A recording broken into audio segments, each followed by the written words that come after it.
I'm sure that you've seen the change at this point in messaging, and they're not protecting Biden as much anymore.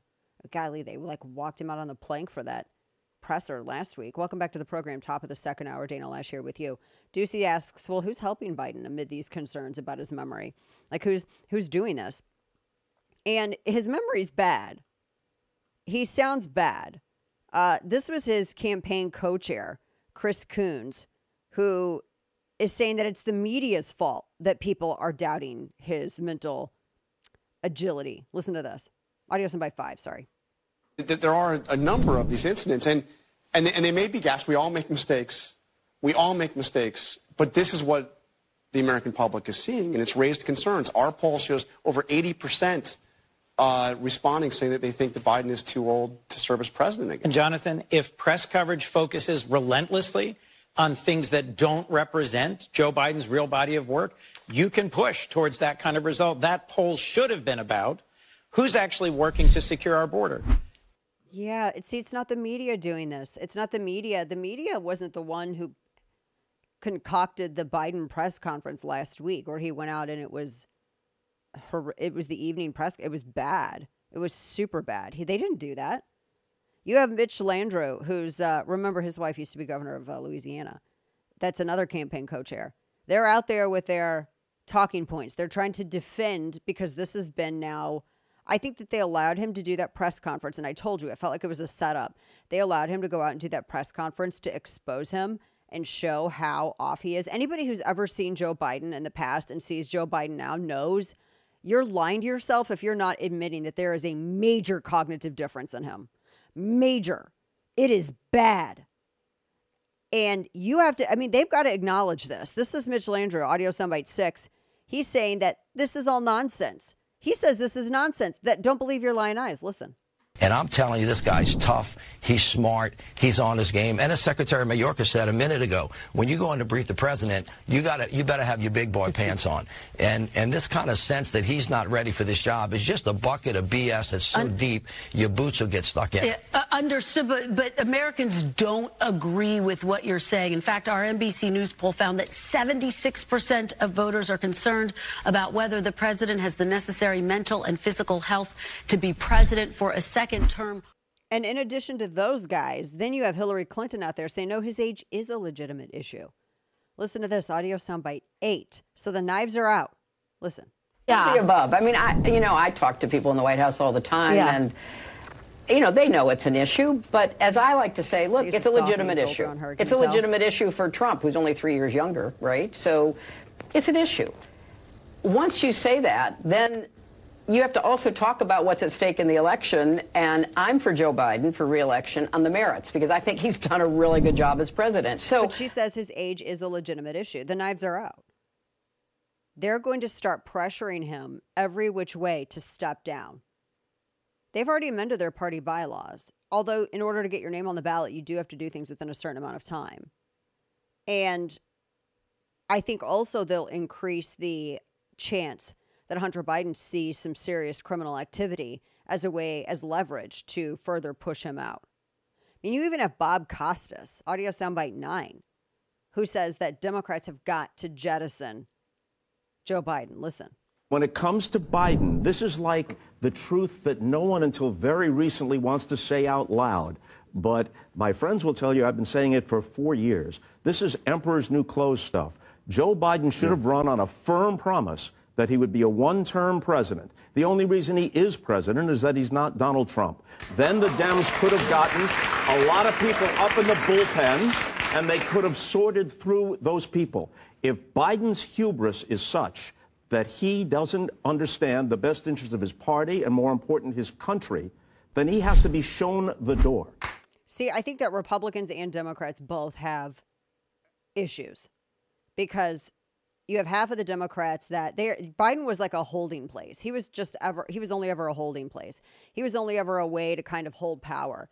And they didn't really have to run a good candidate, because there were people who just generally didn't like Trump. There were a lot of people. I tell people this and they get mad at me because they act like me saying this is somehow like stomping all over a politician that they adore. And it has nothing to do with Trump. I'm telling you guys, if you want to win, I look at this as someone who wants to win, which is why I look at strategy and I look at all these things. And I have to be honest with people. And I feel like the people who aren't being honest are the people who are fatalists, and they're going to tank everything, and they're not going to allow for us to strategize to win. And I view that as obstacles. And I don't like people getting in the way of victories, where we have everything in the country at stake. That being said, the problem with the whole Biden-Trump thing, Biden was a placeholder. They didn't have to run. They didn't have to waste a Newsom. They allowed Newsom to, oh my gosh, why? That's a verbal typo in its name. They just allowed him to ferment out in California, and they just had Biden as a placeholder. If they had ran him as a one-term president and then had been grooming someone to come up after him, they would have been super powerful. They would have been unstoppable going into 2024. But they're morons, and they always get over their skis, and so you can count on that every single time, just like you can count on Republicans to screw up obvious victories. The problem with Republicans is that there were a lot of people who were really mad over immigration after 2016. They didn't see a wall getting built. I don't care if You with some people you can explain, well, you ended up losing the majority halfway through, or you ended up with this, or you ended up with that. It doesn't matter. People are like, where is the return on the investment of my vote? Where are these results? And they were mad over, and there was the Paul Ryan amnesty thing that was entertained back in 2018. You got to be honest about that. But they were mad over it. That, I'm telling you, that was like the number one issue going into 2016. And that was one of the reasons that they were able to expand the coalition and get a lot of these voters in. And then when they didn't see it happening, they immediately turned. And one of the reasons that some people were supporting Biden is because they were disillusioned and they were mad after 2016. So they were kind of going both ways. You had a segment of the population that was mad over Hillary Clinton and went for Trump. And then you had a segment that was mad that not enough got done over immigration. And it was like a hate vote for Biden. Biden would not have been president without Trump. If it would have been anybody else, he would not have been in the White House. This just would not have happened. And the phenomena of split ticket voting, the ability to, now like in Texas, we can't just get a Republican ticket and just one box and you vote for all the Republicans on the ballot. You can't do that anymore. You got to go one by one by one. You don't realize there are a lot of people who don't look at a lot of the judge races. They don't look at a lot of these other state races. They know some of the big ones at the top, but it is a responsibility. And I understand that people are busy and that they're working and that government has become so large and purposefully, so it's more difficult to keep track of. But you got to do it. I mean, you have to, because you would rather have too much to attend to, as Jefferson said, too much freedom than too little. And as a result, people having to go in the states now that do where you don't have like the one party vote or one ballot and just vote for Republicans or Democrats. It's a little bit more difficult. And in Texas in 2020, that's exactly what happened right before the election. And there was an absolute measurable difference. And it wasn't because people's ballots were getting changed. It was just some would be checked, some wouldn't be. You would have X amount of votes for this person, and it matched the number of ballots cast, but there were people who would just leave certain things blank, including at the top of the ticket. That was a real thing that happened, and the RNC has not demonstrated at all whatsoever any interest in figuring out how to remedy that problem. And to me, that signals that they don't want to win. It's a real problem. Denying that it exists signals no desire to win.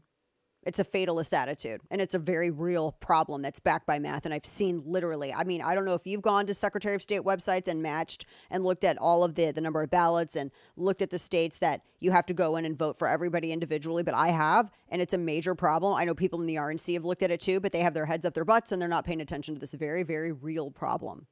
And so this is all the stuff we're looking at. We're going into 2024 and you have like an easily beatable guy and Republicans are still fighting with each other and not looking at this other more important stuff. You even have Biden's lawyer. This report that came out, by the way, this IG report that came out showing that he actually did commit wrongdoing, but he's so cheese-brained that they're not going to prosecute it. They're trying to act like that's an exoneration. It's not an exoneration. I hate it when people do this. I hate it when Republicans like Eric Greitens out of Missouri, he kept saying that he was exonerated. That guy wasn't exonerated. He took a plea deal and he hid behind the fact that you had a corrupt Soros prosecutor and tried to conflate her corruption with his corruption and act like her corruption got his corruption off the hook. I mean, that guy, there's a lot of receipts there on that guy. But he kept saying he was exonerated. He wasn't exonerated. He cut a deal to save his backside. And that's what, and Joe Biden wasn't exonerated at all. This is his lawyer trying to rewrite special counsel the special counsel's report on this. Listen, audio soundbite 7. This is a report that went off the rails. It's a shabby work product. Let's take a step back. It starts with a legal conclusion that was foregone from the very beginning. The investigation could have been concluded in 2 or 3 months. It went on for over 15 months. And so along with the legal conclusion comes this flood of characterizations, factual misstatements, pejorative comments about the president that are inconsistent with DOJ policy and norms, and that, as you see, over the last 48 hours have been widely criticized by legal experts. This is not what prosecutors do. It is shoddy work product. It wasn't a shoddy work product. I mean, Biden did what he was said to have done. They're just mad because the special counsel was honest about it.